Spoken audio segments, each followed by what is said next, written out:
Alright. Get situated. Alright, hey guys. It's your boy Marcus. And this is Queer Voices. This time I can't add the intro, because I'm doing this on my phone. But it doesn't take away the point. Oops. Okay. Good. We're good. It's gonna be good. It's gonna be okay. Stay. Alright guys. So today we are kind of gonna talk about a little bit of like self-harm reduction, self-worth, things that I've been struggling with. Oh my god. Okay. We're gonna it's gonna be a thing. Alright, so I got my handy dandy little drug dealer phone.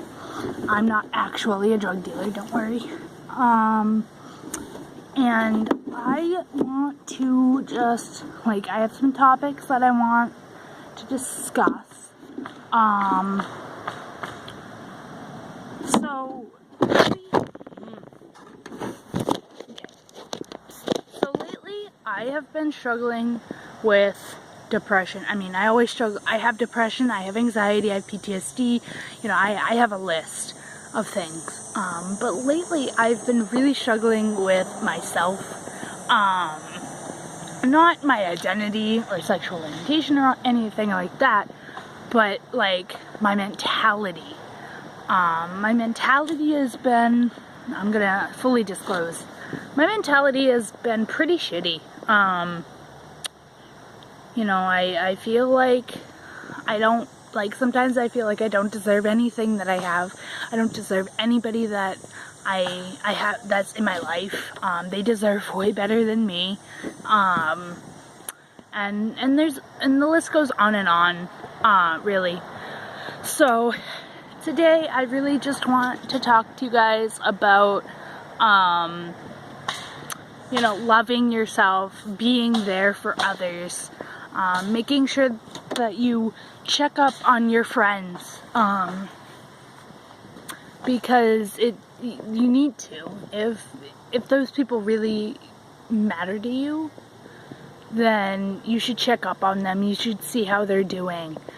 I don't really have that, or I didn't before I reached out.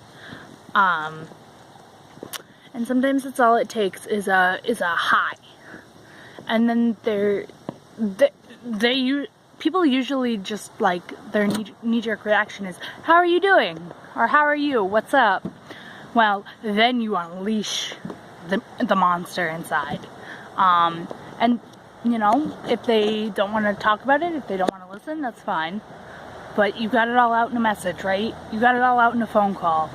I really want you guys to make a list of people you think that you can talk to, and within that list, number it.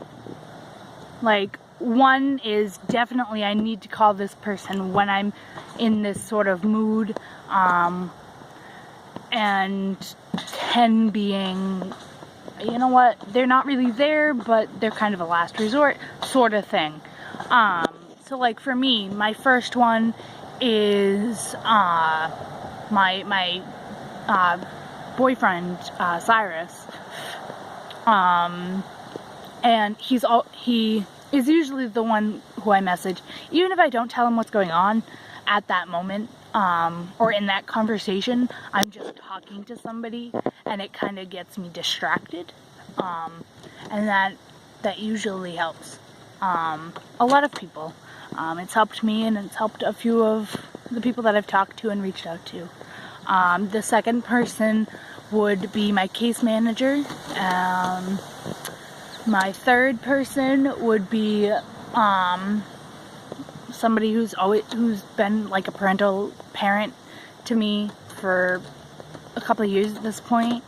Not disclosing their name, because you know, things like that. My mother is the last of every possible list. We don't have the best relationship. I'm a homeless youth. I'm 16 and I'm homeless, and it isn't a great feeling. And when your own parents do that, it kind of dampers all of your mood 24/7. But within that list, while we're on the topic of lists, why don't you make a list of positive things you can do? Things that you enjoy doing. So I like crocheting, so I'm going to crochet when I need to do something with my hands instead of the awful alternative of self-injuring or self-harming. Self-harm reduction, people. I can give you like a whole list of things. Listen to music. Talk to a friend, write in a journal, start a journal. Like, it's amazing the possibilities. But if you're really in a sort of spot where you feel like you can't talk to anybody of significance or of your friends or family, and you're really in crisis, but not to the point of like 911, or even, and you can't call 911, here, I'm going to list some of the things that I've used and all of that. So, the Trevor Project. I will put a link down below. The Trevor Project is mainly for LGBTQ+ youth 24 years and younger, or 25 years and younger. And they have a text line that's open until 10 p.m. most days, Monday through Friday. They have a calling line that's 24/7. So if you really need, you can call. And others, there's an online chat that's only open until I think 7 p.m. on days of the week. So that's an option. I've used them. They are amazing. Sorry, person rode by. Because they really do try to help. They understand. They have trained staff.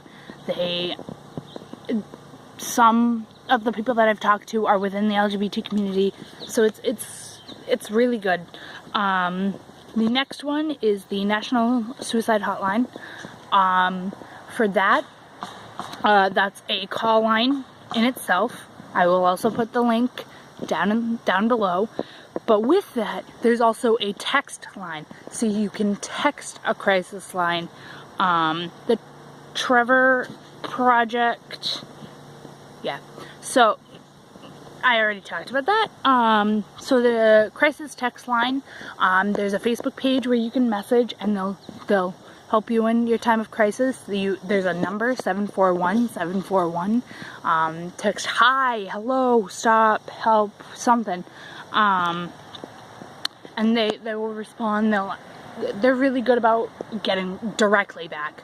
And then a thing that I don't know the actual name of it, if this is the actual name or what it's totally about, but a good thing that I've had, this is going to be a long video and I'm really sorry, the good thing that I've discovered is the Butterfly Project. So when you get the urge to self-harm, or hurt yourself in any way, or even just like this little tiny skimmer of I don't want to be here, or whatever the case may be, you can take a colored pencil or a marker that washes off.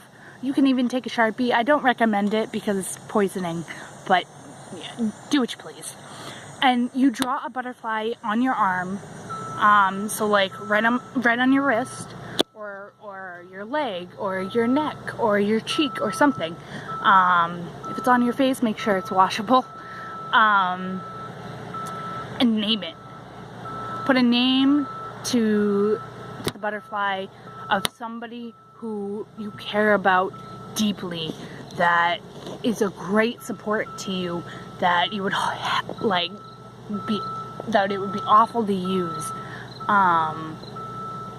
Things like that.